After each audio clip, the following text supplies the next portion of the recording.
Welcome everybody back to this PHLY Sixers Podcast. Joined once again by Kyle Neubeck out here in Colorado. How you doing, Kyle? I'm good. You know, the people talked a lot of trash yesterday about you just have a wall behind you. So super producer Marissa came and got us something for the table. We have a nice backdrop now. I mean, look at this, man. Yeah. It's like we're real professionals. You know who else was seemingly a professional today? Apparently, does his James name Harden rhyme was. with James Harden? It does. James Harden reported for practice, went through practice. According to Nick Nurse, he participated in just about every bit of practice. He didn't get in details of exactly what he did, but said he was almost a full participant. And it seemed, you can never really be sure, and we have Do no we have idea to credit what Restoration 360 for James Harden showing up too? Restoration 360, the sponsor for this trip, definitely is the reason that James Harden came back. But it seems, at least for the moment, and again, tomorrow is tomorrow, we have no idea. At the moment, the Sixers seem like a normal basketball team. And I don't know if I go that far, but closer to normal. For today, only today, nobody expects this long term. Today seemed like a normal training camp, and I'm stunned.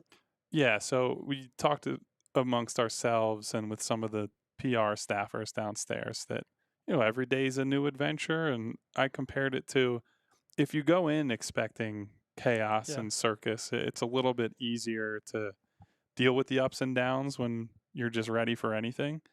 I was not really prepared for this outcome today. I thought there'd at least be, you know, maybe a Woj bomb saying, you know, Harden was yelling at somebody or he sat a out glare of practice. or he did something. But by all accounts, it was a very standard, normal day. And it almost makes me more suspicious that something's going to happen. It's like, I don't know, man. I can't really buy the immediate good soldier act. But first step, first day, everything went well. All the teammates said good things, that the guy's in shape.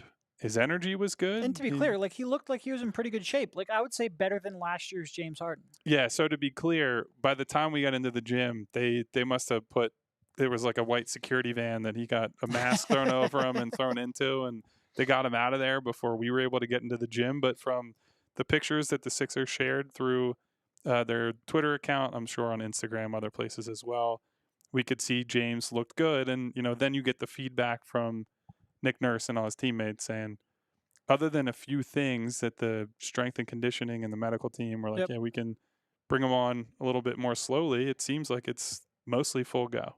Yeah. And to be clear, we say this, we don't expect James Harden to win Teammate of the Year. If he's on the team after the trade deadline, do I think he's magically going to be okay with the situation? No. But maybe he's come to some realization that he has to at least come back, look like a normal basketball player, look like a normal teammate, so other teams are interested in trading for him. Specifically for his preferred team, the only real team he's given an indication that he wants to go to, will trade for him.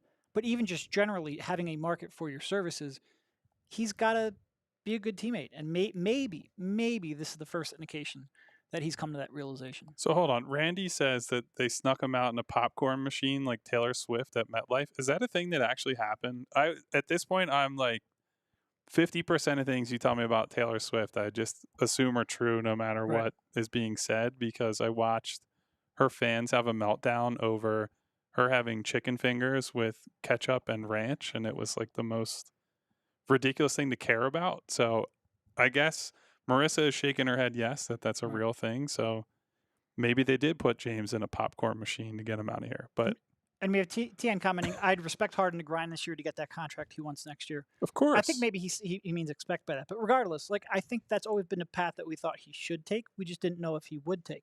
And like we said in yesterday's show grievance towards ownership or management, specifically Daryl Morey, but be a good basketball player. That's a way to still get your point across, but have the maximum amount of interest league-wide. He has to be at a point, if this summer didn't show him, he has to be at a point where he realizes, I'm not just going to get a max contract because I'm James Harden. I have to actually do the other things that go along with being a normal professional basketball player. And that includes showing up to your team, practicing with your team, and not trying to sabotage your team. And I think maybe this is an indication that he realizes that. Yeah, and I will say Nick, towards maybe like 2/3 into his media avail today, maybe towards the end, said something to the effect of, and I could probably pull up the quote if I wanted to be a real professional here. No need. I think he said he knows the schedule. Yeah. They expect him to be here, and that's just the expectation now. So now that he's actually here, I would say there was more wiggle room before, right? I do think the organization was putting their best foot forward and saying, hey, look, James might not be here on day 1, but if he were to show up on day 5 or next week or Right. whenever it is, that they would try to take as diplomatic approach as they probably could. Now that he's here, though, that's all out the window. It's got to be professional, business-like, all about winning. And so we'll see what happens tomorrow, but no circus yet. I would say that. Yeah. And like we said, so there was a question earlier up, like, did we get to watch practice? Not really. We get to see like 10, 15, 20 minutes of shooting at the end of it. So we did, and by that point, James Harden was already off the court. He did his shooting for the day before practice rather than after. Wouldn't shock me if it was to at least not be there when the media showed up, but who knows? So we did not physically see him ourselves. We saw pictures of him that the Sixers released, that other people released. When we say that he looked good physically, like in good shape, we're basically basing off the exact same things that you have. We have not seen James Harden yet.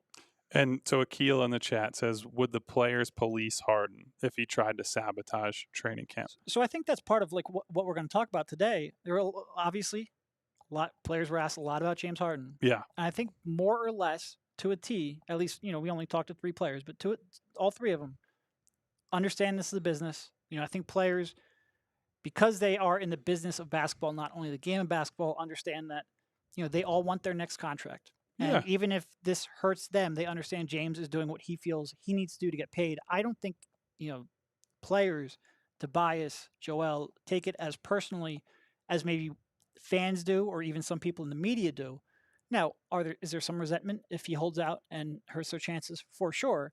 But right now, when he's going to be here and theoretically playing hard, and again, if he loafs it, does any of the nonsense he did at previous stops, maybe there will become some resentment towards that. But I think right now they're going to give him the benefit of the doubt. For sure. And, to a man, got asked about it a lot today. I actually asked Nick directly, like, does James need to go to his teammates and kind of clear the air, settle things? And he said, no, I think the best way to show that is with his presence, and he's being engaged on the floor, and he's going through whatever drills they have to go through. And so as long as he acts as he did today, which is to say that he's just a normal basketball player, there shouldn't be any problems. It is unique, as we've said, compared to Ben, in that Ben was trying to light everybody on fire. That was, hey, fuck Joel. And Joel fuck Doc Rivers. Joel even mentioned that. He's like, look, there were reports of me being a part or a reason for that disconnect. That being a key difference between this and there. There's not that now. No. So, look, he can still have, if he wants to go to more nightclubs and play his highlights in the background and hold up Daryl Morey as a liar signs, he's well within his right to. We don't know as of now if we're going to talk to James this week. Now, certainly we're going to talk to him eventually. If he's on the team and practicing, the Sixers just can't withhold him forever and stop him from doing availability. I wonder at this point how much is James playing it safe and the team wanting. I think there's probably reason on both sides to be like, hey, James, why don't you just, you can play and we want you here and we want you to, full steam ahead, but let's just let the dust settle a little bit and then we'll have you do your first availability of the season. Yep, for sure. For sure. And to your point, like there's, it's the way that the team has been in sort of lockstep on we're accepting James, we're okay with everything. On the one hand, like you're sure that was rehearsed beforehand, but on the other hand, for it to be this consistent, I do think generally, going back to what I said at the beginning, players understand the business of basketball on top of the game of basketball. And I think they're giving him a little bit of leeway in that regard. Yeah, and I think that, again, we say this all the time, I think they like him, which is a very important base level thing. I don't think, Ben didn't have all enemies in the locker room, but he did keep a very close circle around him, and a lot of those people were not his teammates. It's, friends and family and things like that. And James is a lot more outgoing, social, and in bad ways from time to time, like a little too involved in the social circuit. He's at concerts with PJ Tucker instead of Joel's wedding. But look, I think he's got a connection with a lot of these guys. I mean, certainly it helped that one of the people we talked to today was D House, who owes a lot of his career to playing next to James Harden. But until I hear somebody that's on the roster and in the locker room say something negative, or even like an anonymous player, for sure. Yeah. But my assumption is just these guys will carry on. They don't view this as like there's been a lot of pushback, like the media is creating this, the media is doing that, and I get it, but he held up Daryl Morey as a liar sign twice. He's in public doing these things. It's not like I'm going out of my way to report on this stuff, but it is also our duty to say, look, that team has supported him and wants him here. And I think that's probably the most important thing throughout all of this. Yep, I agree. All right, we'll get to the next segment. Quick, but before then, a quick word from Restoration 360, the sponsor of this trip. When disaster strikes, call the company that cares, Restoration 360, your trusted partner in restoration and recovery. No job too big or small. Fire, water, mold, no matter the damage, we're here to make it right. Call Restoration 360 today at 215-273-3592 or visit our website at restoration360.com for more information. Restoration 360, we're here for you every step of the way. Fast, experienced, dependable, available 24/7 because disasters don't wait. Call now at 215-273-3592 or visit them online at restoration360.com. Shout out to Restoration 360. When I heard we're here for you, I thought of the episode of Succession where they're thinking of the new tagline for ATN, and they changed it to "We here for you," and then they had sorry, I don't want to go too down the Succession.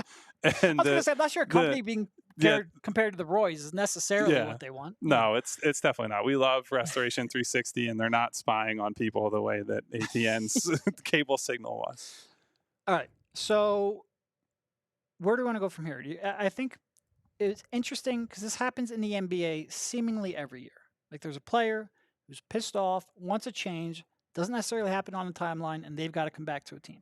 Obviously, just happened last year with Kevin Durant.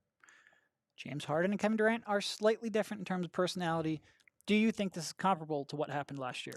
It's comparable in that it played out in a similar fashion so far, right? Where puts in the trade request, doesn't want to be there, lays out, I want to be in Phoenix. I can't remember. Were there a couple more teams in that group last offseason? I know Phoenix was like Phoenix top of the list. Was the one. I don't remember if there was another one or two. I feel like there was maybe one or two more last summer, but Phoenix was the top candidate. And then we get to media day, training camp, things settle down.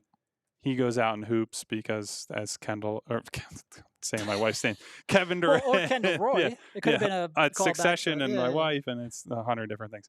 So Kevin comes back, and as we all know, he loves the hoop. He loves to tell people that he loves the hoop and goes about his business for a little bit until it's, okay, I really want to get out of here and I got to go. And he ends up in Phoenix. And for the Sixers, that'd be the perfect scenario, right? I think this James Harden partnership, if it lasts into this year, I certainly don't think you and I are sitting here thinking it's going to go beyond this year, right? Like this, it would be a temporary solution. Look, I think Daryl Morey wouldn't close the door on it, but James Harden just seems so hurt by what happened, and I don't think he believes that Daryl Morey and the Sixers will pay him next summer, and that's what 95% of this is about. So I think I think that desire to go to a team that will want to give him that next contract, that's not going away. Yeah, so they're also not going to get the return that the Nets got for Kevin Durant, right? Because he is not Kevin Durant, has never been, and his reputation is what it is. But I think if you look at that situation, it at least gives a little bit of hope to say, all right, the Nets were in that same spot and Kevin Durant came back and was relatively professional, ends up getting his move. And honestly, the Sixers should show him that and remind him of that and be like, look, dude, this could be your path. If you help us for these next, call it 3 months, 4 months, whatever the heck it might be. You all right over there, Derek? Oh, he's got the got to hit the cough button. So that's a blueprint for them, I think. And we'll see if he ends up buying into this. Again, we could wake up tomorrow morning and all hell breaks loose, but luckily that hasn't happened yet. I very much think that this is he realizes this is the best way to get what he wants. It's self-interest, but if self-interest, but crosses over, there's that's a good. point where self-interest, you get frustrated that like, for example, he he made that sacrifice last year in terms of his contract. It then became a sticking point that sacrifice wasn't returned. If he feels like he's sacrificing, trust me, air quotes, now sacrificing to make $36 million, sacrificing now to come back to the team because he thinks that's going to get him traded. If he doesn't get traded, he could get frustrated again. Yeah, for sure. So on the point of the contract, we did want to get to, and Marissa, you could probably pull this up. Stephen A. I know there will be a bunch of people who roll their eyes at it's Stephen A. But Stephen A. today had a segment on First Take where he talked about something that happened James talking with Houston and Houston sort Rockets of talking to the James end Harden, game of what happened thinking there. about bringing him back after Ime Udoka was Can we hear it? No? James Harden actually talked, this is what I'm told. I haven't confirmed it's not James coming Harden. through for us. So I can. This is what I was told. He actually talked himself out of a max deal because he went in there talking about how he wanted to return to being that scoring champion. And Ime Udoka and them were like, nah, we ain't trying to have that here. We building something a little bit different. Had he come in there and said the right things, they would have given him the max contract. They would have gave him a max 4-year deal. He talked himself out of his own max deal. Wait, you would have him on your team? You running a ball club? No. Not me. No. I wouldn't mind him on my team. Okay, so that the gist of it is James could have had a max deal if he had shut his mouth, is essentially what Stephen A. is getting at there. I would say Derek and I talked about this based on who we have talked to over the last however many months since free agency started. I'm not saying this is wrong. I think it's probably there's like a somewhere in the middle version of what happened. Our understanding, and Derek, you can elaborate further, certainly, is that Ime was not in on the James Harden experience in general. Now, I know Ime, who coached in Philadelphia for a year, and I think he's a reasonable enough guy. Like, James does not fit his vision of what basketball should be, and I think he found that out when they were in Brooklyn together. But I think what most likely happened is that he comes in, he gets hired, and they're talking about within Houston, hey, we might want to do this, blah, blah, blah. And Ime's open to it. And then here's that. And it's like, I'm out. I'm not doing that. So from the moment they hired Ime, I heard a lot of skepticism of whether or not they would still be interested in James Harden. Yeah. I think, and again, this is, I think the most likely explanation is Ime had serious reservations and probably wasn't going to sign off on that. If there was a meeting that just sort of like confirmed his concerns and confirmed just that he nail was in out. the coffin. I would be really surprised if they had a 4-year max lined up and James is like, yo, I want to score a lot this year, and they said no.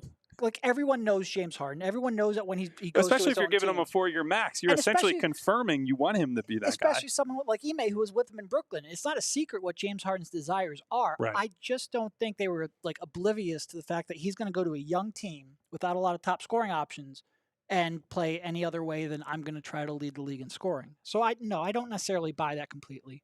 I'm not necessarily, like I said, saying that there wasn't a meeting or a discussion or back channel discussions or whatever they have to do to not tamper. And I'm not because nobody tampers in the NBA. Nobody tampers. Just the Sixers who got docked for signing, PJ Tucker. I'm not saying that didn't happen. I just don't think the order of or the impact of that meeting is as severe as it's being presented. Yeah, I would agree because by all accounts, Ime not a James guy, and I don't think this was like an eye-opening moment for him. Not a secret, for sure. So, look, but that's the James Harden world we're living in now. Is there's the disconnect from who he is and who the rest of the league wants or perceives him to be. And I think there's also probably a tie-in there with, we're going to get to this very shortly, but I guess what we've been hearing about Tobias Harris, D. House, a bunch of these other guys, about the changes between Doc Rivers coaching and Nick Nurse's coaching, where the message is a lot of movement, a lot of things that James Harden just doesn't like to do. And that, I think, is a really interesting subplot because if you get Joel to buy in, Joel's like the big guy who needs to buy into this, who's been with the team, all that. But now James comes in and you have the two isolation guys.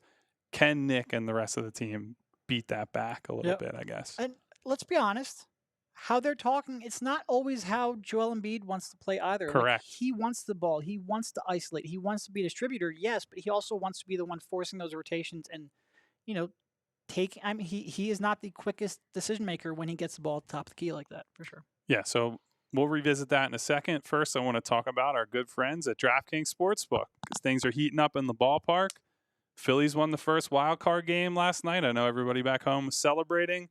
And every other team that we personally don't really care about is playing to finish the season strong and get into the playoffs for real. With DraftKings Sportsbook, you won't miss a moment of the baseball action. New customers score $200 instantly in bonus bets, betting just $5 on baseball.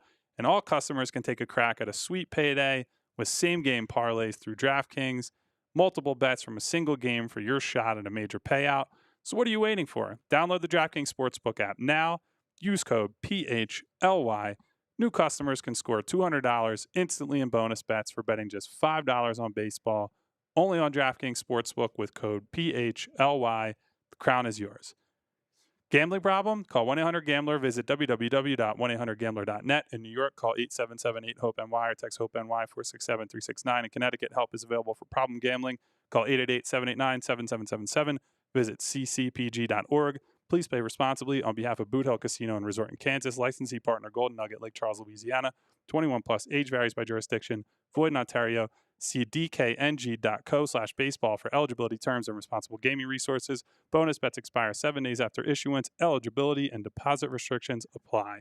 If you want to know what we do when we're on the road, if we're out partying late at night, eating edibles, no. We're reading disclaimers over and over so we can nail them because that was perfect. So I don't screw it up with the DKNG again. Hey, shout out to Susie Hunter, member of the ALLCITY family, in the comments here. So thanks for tuning in, Susie. Appreciate you.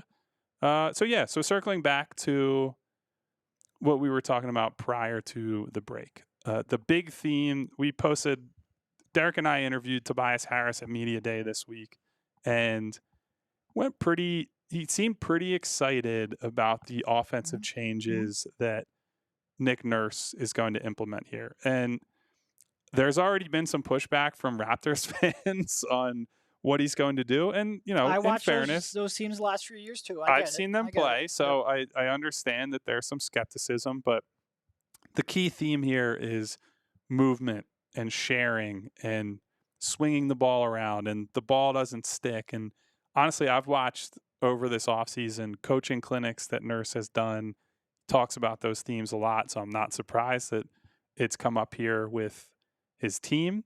And I think the spiciest quote about this phenomenon so far we got from Daniel House Jr., who, didn't play a ton last year, but honestly, one of my favorite people to deal with because he's just such a character.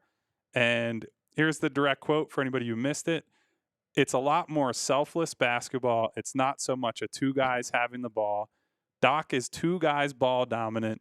Nick Nurse is everybody play together, everybody work for each other. And he went on further than that, but that's the basic gist of it, right? And at least coming into training camp, preseason, regular season, that's the message being given, that the ball sticking with Joel Embiid or the ball sticking with James Harden, Tyrese Maxey, Tobias Harris. Honestly, Tobias is another guy that he likes to take his time to operate. So Nick is fighting against the current a little bit here in that the personnel they have likes to play a very deliberate style of basketball. And so we're going to see if this ends up working out, but the guys do seem excited about it at the very least for now. Well, and this is also something that he worked against. You mentioned that he was working against his personnel. That seemed like a lot of what happened in Toronto too. Like before he got to Toronto, he was an offensive coach. Certainly if you go back and watch some of his teams in the G League or even overseas, they move the ball. Now, you have to move the ball when you don't have stars like that, but you get to Toronto and they don't really have very many plus passers, really any plus passers on their roster. You get here, you have the same problem. So I think, is he going to be able to fully overcome, like you mentioned, all the slow decision makers and people who want the ball? No. but he might help it a little bit. I think one of the real ways he can do that is Tyrese Maxey. He talked a lot about how impressed he's been with his range, his ability to pull up from anywhere, his ability to free himself for shots. I do wonder if we're going to see a lot more of Maxey off-ball, DHOs, finding ways to get open and utilize that quick release. Something like that, you might have a little more movement. I think it's too much to ask a coach to be like, this is my system. I'm going to completely revamp this and make this the Golden State Warriors. It's just not realistic. You just hope a little less predictable, a little less stagnant than what Doc was able to do with the same personnel. Yeah, but what I would say is before Joel became this really heavy, at the elbow, mid-post type guy, he did run a ton of actions that are quick handoffs. And honestly, we saw that same turnover by the sideline maybe 150 times between him and JJ with the exchanges, including one in a very crucial spot in a Boston series. Oh, yeah. So, look, there will be pain that comes from that, and we've seen that from even teams that go to the finals. The Warriors have had turnovers in big moments, and that is part of the pain of being a heavy ball movement team, right? Mm-hmm. The more times the ball moves, there are just more things that can go wrong in certain ways, and that's why a lot of the lower turnover teams are heavy ISO, one guy dominates the ball. So there's also it's a give and take with it, right? I think for a team that wants to go all the way and has to build that synergy and that trust in one another, I still think it's overwhelmingly positive to keep everybody involved and to have that ball movement type offense. But you are giving some back. There will be more turnovers that come from that, and that's just something that people are going to have to live with. Yeah, I agree. You mentioned turnovers. I go back, like the one thing Doug Collins' offense did, they didn't turn the ball over. They protected the basketball. They didn't do a good job of scoring the basketball, and they certainly weren't entertaining to watch, but they protected the basketball. It always is give or take. I do think turnovers at times can be overrated because they come at the cost of generating the best shot or the best scoring opportunity you can get. I don't like to focus on them too much. You can't go too far, too crazy in that extreme. But someone like Golden State has always been a relatively high to very high turnover team. If that's coming on the right kind of turnovers, the right kind of risks, the right kind of ball movement, it's something that you live with. Yeah, so I think that's been a big takeaway from first couple of days of training camp is that these guys are, even if it's unintentionally, they are just killing Doc Rivers. I know that's been red meat for a fan base that certainly was not big fans of Doc throughout his tenure, but definitely at the end. Part of it, like when you ask a player, like they're going to talk about what they're excited about with the new coach. Like you almost have to, like these are players who want playing time, and the coach tends to be the one to, give you that playing time. So I think it's you would expect them to be pro Nick and the changes that he's trying to make. But I also think there's some truth to it too. And you got to kiss a little ass, right? Yeah. You're not going to come out and say, it's like, oh, I don't like this new system that we're running, unless you're the Toronto Raptors where Siakam's getting thrown under the bus, and honestly, that whole situation is crazy. He got called out by the new head coach and the guy who runs the team in Masai Ujiri, and it's like, dude, that's your best player, and if he's not bought in, also could be a free agent next year. You guys are really cooked. So that's a contrast to what we're talking about here, where a new coach comes in and for an organization I respect and it has had success, including at the highest level, including against the Sixers. They make so many decisions or handle things in ways that I just don't understand. Like Fred, why would you not trade Fred? You weren't winning anything last year. They don't maximize things that I think they should be obvious to maximize. And they make things like this Pascal situation where like, it's your best player, going to be a free agent. On the one hand, I respect it. On the other hand, I'm asking, what are you doing? What are you doing? I can't say too much about Masai because I recently reported something. I think it was during the Dame sweepstakes, as I reported on Toronto and Chicago and some other things, which, by the way, Toronto reporters have come out and said the same things I did at the time, so vindicated for the record. But I got called a notorious Masai Ujiri hater by somebody on social media, so I don't think I have any active feelings for you hate Masai as much as you hate everybody else. Yeah, which is to say I'm neutral. I'm Switzerland, as Danny Green said the other day. Love Danny. Yeah. Honestly, it's great to have him back on a team because, like, just talking basketball with that, it almost like he should be a podcaster, but just talking basketball with him is fun. Yeah, he's just, he's honest, maybe honest to a fault at times. We haven't gotten him in front of a microphone during the practice or after practices yet, but we always tend to appreciate just a little bit more. We're not biased toward these guys, but you can appreciate them without being definitely biased, yeah. appreciate the guys who, like, it was nice sitting down with Tobias the other day for 15 minutes and have like a real conversation. Not everybody gives you that. Not everybody's interested in that. So guys who are, we always, as media, even as the calloused, cold media members, give a salute to them. What do you think? I agree. Talk about one of our other friends at GameTime. The Phillies, again, I had to bring them up again. 1-0 in the wild card series, might be moving on to a real playoff series quite soon. And, you guys are going to want to get tickets that I know we recently had a giveaway. I will say, at this time yesterday, I'm like, man, I'm so glad that they don't have the one-game playoff series anymore. That's an abomination after a 162-game season. It's too random. Now I'm like, gosh darn it, why don't they have They could have just been in. They would have qualified. Yeah. So, but look, we're hoping, knock on every piece of wood, that the Phillies keep on keeping on. And if they do, the GameTime app is where you guys are going to want to go to get tickets to playoff games. Obviously, there's lots of Eagles games, Sixers games coming up, but also concerts and musical theater that you might want to get to. Hit up the Walnut Street Theater at some point, or the Kimmel Center. You never know. So, with GameTime, you don't have to plan months in advance. The deals on tickets right up to the day of the event. Exclusive flash deals, football, basketball, baseball, everything. And the GameTime guarantee means you get the best price. If you find tickets in the same section and row for less, GameTime will credit you 110% of the difference. I think that's just awesome. So snag the tickets without the stress with GameTime. Download the GameTime app, create an account, use code PHLY, $20 off of your first purchase. Terms apply. Again, create an account, redeem code PHLY for $20 off. Download GameTime today. Last minute tickets, lowest price, guaranteed. All right, so do we have any other thoughts on dunking on your mortal enemy, Masai Ujiri, or are you going on to Tyrese Maxey? No, I was going to say I think sights and sounds from practice today is probably where we're at. The two things that stood out to me would be, one, sniper B-ball Paul. Yep. Sniper Shake is off the team, so they got to get a new sniper from the perimeter. We had somebody in chat asking, are they shooting the ball well? Everybody shoots the ball well in the open gym. They're NBA players. It's honestly, I have seen, and people were losing their minds, I saw today, about Ben Simmons making 10 free throws in a row.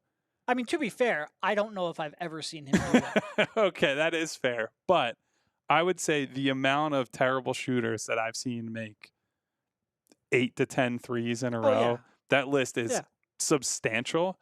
Now, that being said, no, I spent years going like, man, this is Thaddeus Young's breakout year, because it was like the first time I was around an NBA team, and it was like he's shooting the heck out of the ball. Yeah.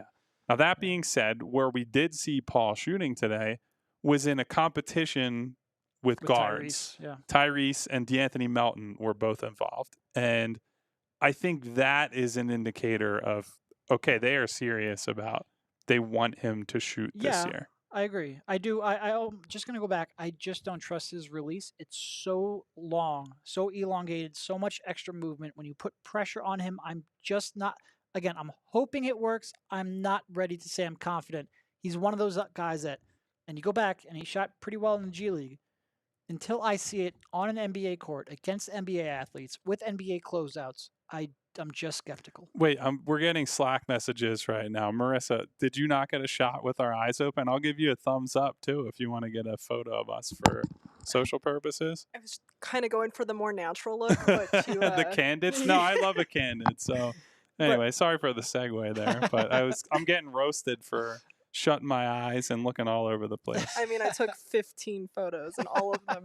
You know what's funny? I'm normally the photo, not photogenic, I wouldn't say, but I'm definitely like, not the photogenic one. I'm good at taking pictures for events and things, like decent at smiling, all that nonsense. So of course I'm screwing it up for professional purposes. Anyway, to get back to the topic at hand. Yeah, I mean, look, I'm not expecting Paul Reed to come out and shoot 40% from three this year, right? I'd be thrilled if he shot 35, just like league average. If he shoots 32%, but on enough volume that teams actually give a shit, that to me is step one in the right direction. Absolutely. So, look, the early signs are they want him to view himself as, you're one of the guys who must shoot on this team. I think last year, certainly his whole career in the NBA up to this point, it's been more, you are taking that shot in an emergency only. Doc Rivers is not allowing you to take that. Nobody wants you to take that that's on the team. I think if Paul Reed had taken a 3 last year, George Niang You've might got have strangled eyes him. in every one of these. George Niang might have strangled him on the floor before he left it. So I think it's important that from day one for Paul, he's getting that message like, just go, buddy. He's figured out the pick and roll, all that, his, roll man duties, and certainly playing next to James Harden helps him there. So now's the time to expand, and, we'll see what happens. Yep, I agree. But the other side of it, as Derek brought up, Nick Nurse used the word unbelievable to describe Tyrese Maxey today. I don't know if, Derek, you wanted to pull up the full quote on that, on what Tyrese got into a practice today. Maxey was unbelievable today. He had one of those days where nobody could catch him on anything. He then went on to talk about his shooting. I'm always super impressed with his range and how well and the ease he's shooting the ball from deep. It just comes off so effortlessly. He then says there's just some quirks, some shiftiness, almost forgot the F there, that he loses people on the perimeter and then he's wide open from 3. So we talked a lot about, like I said, his shooting, his range, how well he's able to get the shot off. He talked, a lot about just Tyrese controlling the gym. Now I'm getting accused of doing the edibles are hitting me hard. I promise you, I have not touched a single piece of weed since coming out here. Might happen at some point, but certainly hasn't happened yet. I had precisely 1 beer last night. That was the extent of my illicit substance consumption so far. So I'm above board. I'm in game mode right now. This is preseason for us too. So I gotta work on the climate train, or not climate training. What the hell is the word I'm looking for? Playing the altitude training. Yeah. There you go. That's what I'm working on. Yeah. And now I'm never beating the edible charges. So yeah, the gist of it is, I think everyone's very excited about Tyrese, rightfully so. Nick also said that he provided a lot of juice for the team getting to the basket. And that, I think, is that's where the playmaking is going to come from, right? He has to get to the rim. And when he puts pressure on teams there, every time can't be, I'm going to take a runner or floater, or I'm going to take a tightly contested layup over a really long athlete at the rim. It's got to be skip pass to the corner, drop off to Joel or Paul, maybe a lob to Mo Bamba, whatever, or, strong side if somebody helps there. Those are the reads he's got to get more comfortable and it's got to become natural.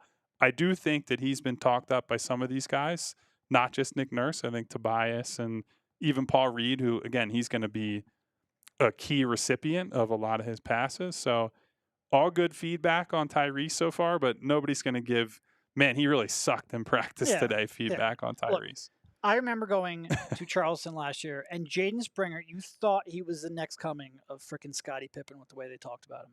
He grew 7 inches. He all of a sudden is a great passer and a scorer. Like, just calm down. All the quotes right now, especially on the record, are going to be positive. But, of course. But with the progress we've seen Tyrese Maxey make as a shooter, including, like we talk about all the time, his shot diversity and the number of different ways he can get that shot off, I buy it completely.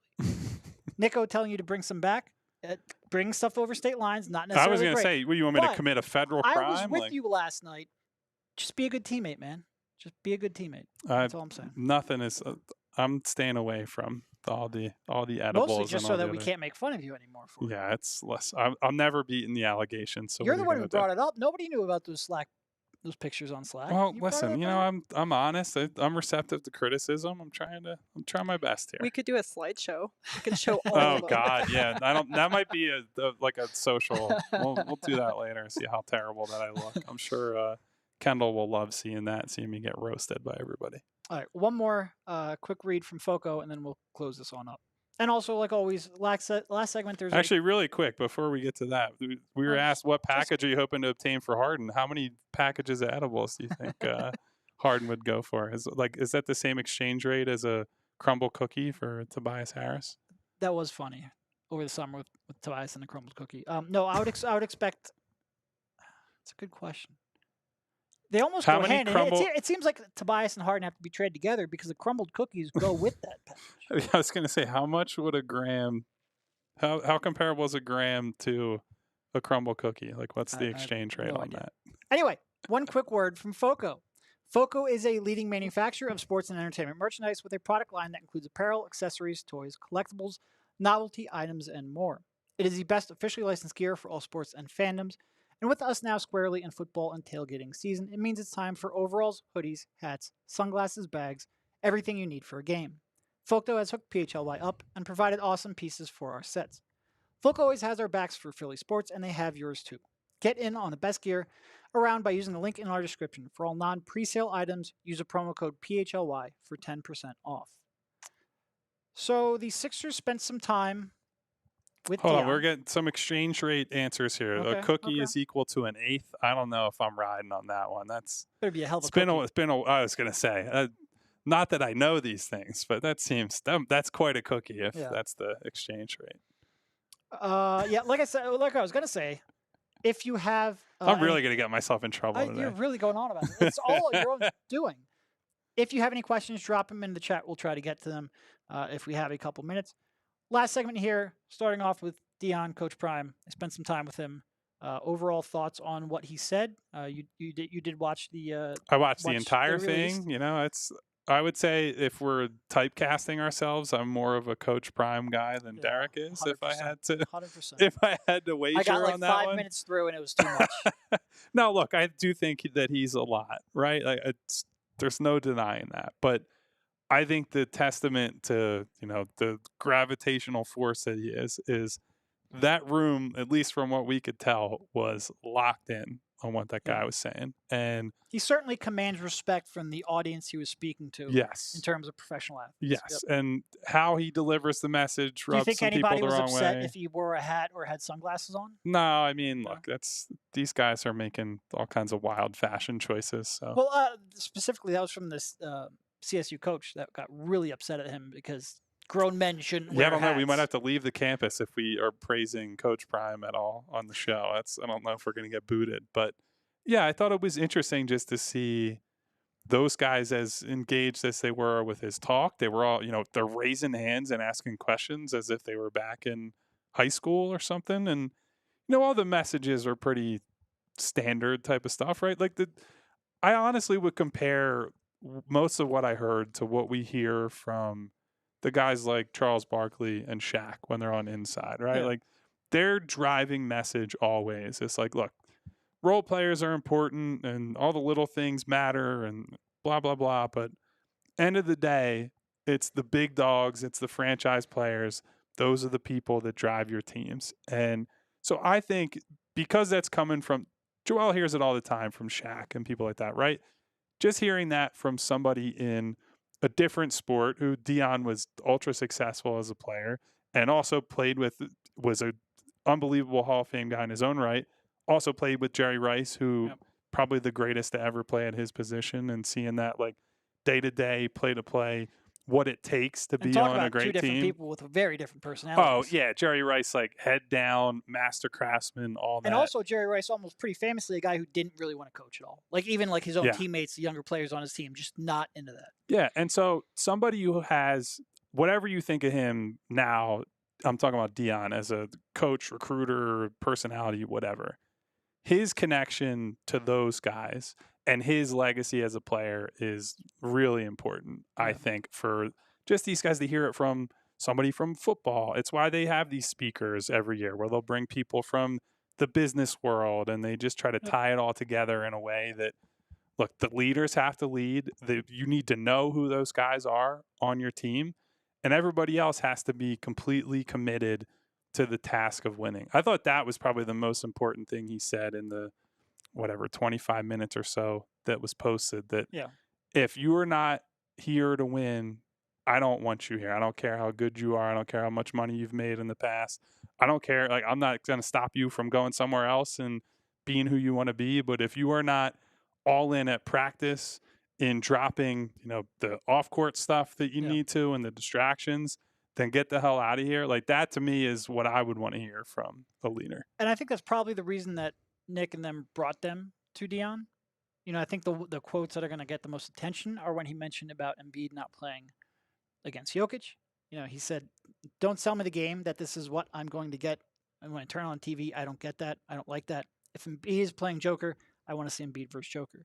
And I think, he also mentioned at one point, a lot of guys duck that smoke right now. And that's going to get the part that's replayed a lot of attention. I don't necessarily think the Sixers, and some of the Sixers, Tobias specifically was asked about that today. I don't think they're going to take that personally per se, because I don't think anybody actually believes Embiid is ducking Jokic. I think they're talking about it as like Embiid is using this as load management or a place for rest or whatnot. But, maybe this does change his approach the next time it happens. I don't know. Yeah, also, I mean, I understand, and I get the fan perspective on this too. They all want to see all these guys, but they would also not trade Joe being healthy in the playoffs for we've always a regular mentioned season game. The way to solve this is to play fewer games. It'll never happen. The NBA doesn't want that to happen. The Players Association doesn't want that to happen. But that is the actual solution, not being like, well, you can't rest your best players. That's not a solution. Yeah. So I'll say this, though. I want to see Joe play in Denver this year. I mean, I straight up. Remember the whole I'll eat a basketball thing? That was about Joel playing in Denver. With him coming up and an MVP push and him being the front runner, I did not think there was any chance he was going to not play in that game. So I hear you. Yeah, to me, it's the fundamental problem that the NBA has to solve right now. You turn on any other sport in the world, you are seeing the best players play so long as they're not actually injured, right? There's no substitutes. That's like Joe Burrow is dragging his leg around on, was it Monday Night Football, I guess? Because he's going to be out there. They have to win. Those games are urgent. They might not make the playoffs if they skip, 2 games. And that's the biggest argument for cutting the schedule down. When those games mean more and you can space them out, and we don't have to say, oh, Joel or Jokic or KD or whoever has to sit out on the second half of a back-to-back or 3 games in 4 nights, when you just say, hey, we're playing on Monday and Friday, right, and that's it.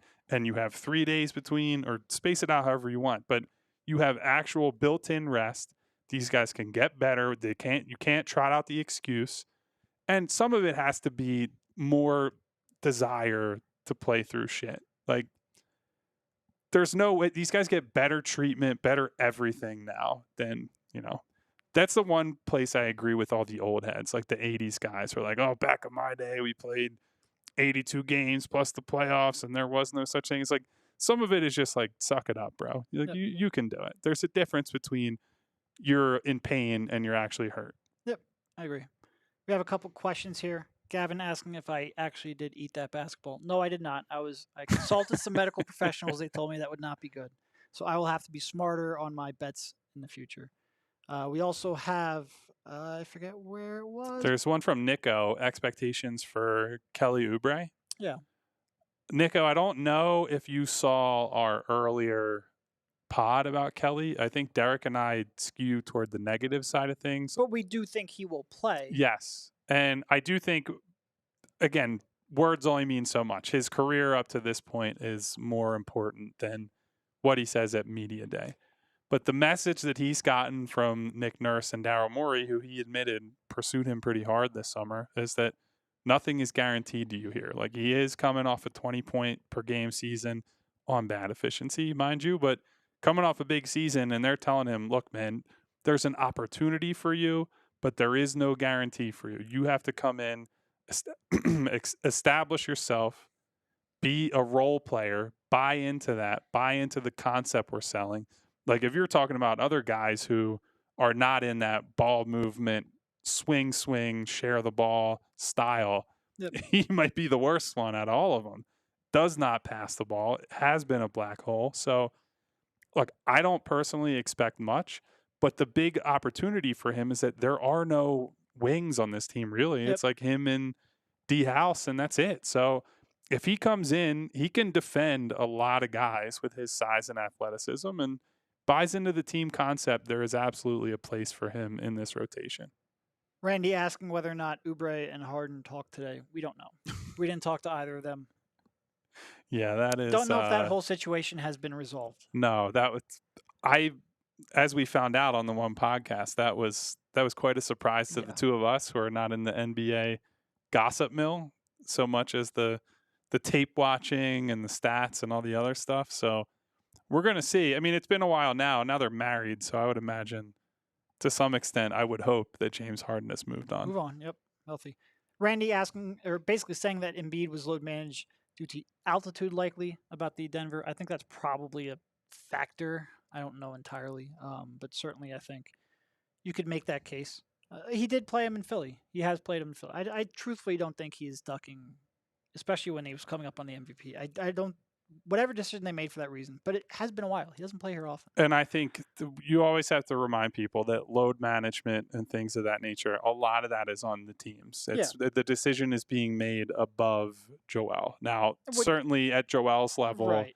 He has a lot of say in it. Right. It's not like an average role player. Sure, but I would also say, like, if a player is willing to listen to that advice and recognize that they are the experts, I would give him credit for that. But, Joe, just play in Denver this year so we don't have to talk about it, please. Yeah. Now, I do think if you were to get the medical team on record, which you never will, the teams will never do that. I do think there is a sentiment that has been growing in the last few years or so, or maybe the last, call it year and a half, let's say, that maybe they need to play guys more, and more consistent is better than, hey, you really ramped it up and then we got to scale you back down. Just playing at that consistent, let's say 32, 34 minutes, whatever it is better than saying, oh, we got to play you 40 tonight and then tomorrow's a night off. That not pushing that red line, but just staying at that constant, steady pace is probably the optimal route to go. I agree. Well, I'm glad Dr. Bodner agrees with the medical experts. Do you play fantasy basketball? I do not play fantasy basketball. Actually, I feel like we talked about this one day that I dropped. That was a question from Akil, by the way. I didn't just randomly bring that up. Yeah, I dropped fantasy sports altogether because it was one of those things that brought me like 10% joy and 90% frustration. And I was like, no, I'm out. I've spent enough time. I've won enough leagues. I also have a problem where like I would join like 4 or 5 leagues, and that's just too many. And then I'd give 10% effort on all of them, and it just wasn't worth it. Dude, I don't even do football anymore, because once they added Thursday night football, it went from, oh, I wake up on Sunday morning and I'll see what's going on and set my lineups, to I got to pay attention during the week other than the waiver wire. Like, what are we doing here? It's too much busy work. Yeah. Yep. Nope, I'm out. Yeah. No, thank you. Let's see. You have any more questions here? It looks like we have any great questions in the chat. Come on, guys. Oh, I'm getting a text from, let's see. Oh, looks like we're getting the call that we might have to shut it down here. I think we're getting kicked out of Colorado entirely, or Colorado State anyway, for Coach Prime praise on the show. So I guess there's nothing we can do, guys. That's Sorry. Probably the best place to cut it off then. Thank you, Kyle, and I will talk to you again tomorrow. Thank you, guys. Hit that subscribe button and the thumbs up on the way out. I completely forgot about that this pod, didn't I? I know you did. So I'm always here to pick you up. Thank you, everybody back home. I see Akil, I see Gavin, Eugene, Nico, RC, Randy, all kinds of people in the chat today. Squirtle, who I know is in Colorado, by the way, best starter Pokemon. So goodbye, everyone, for today, and we will catch you again tomorrow.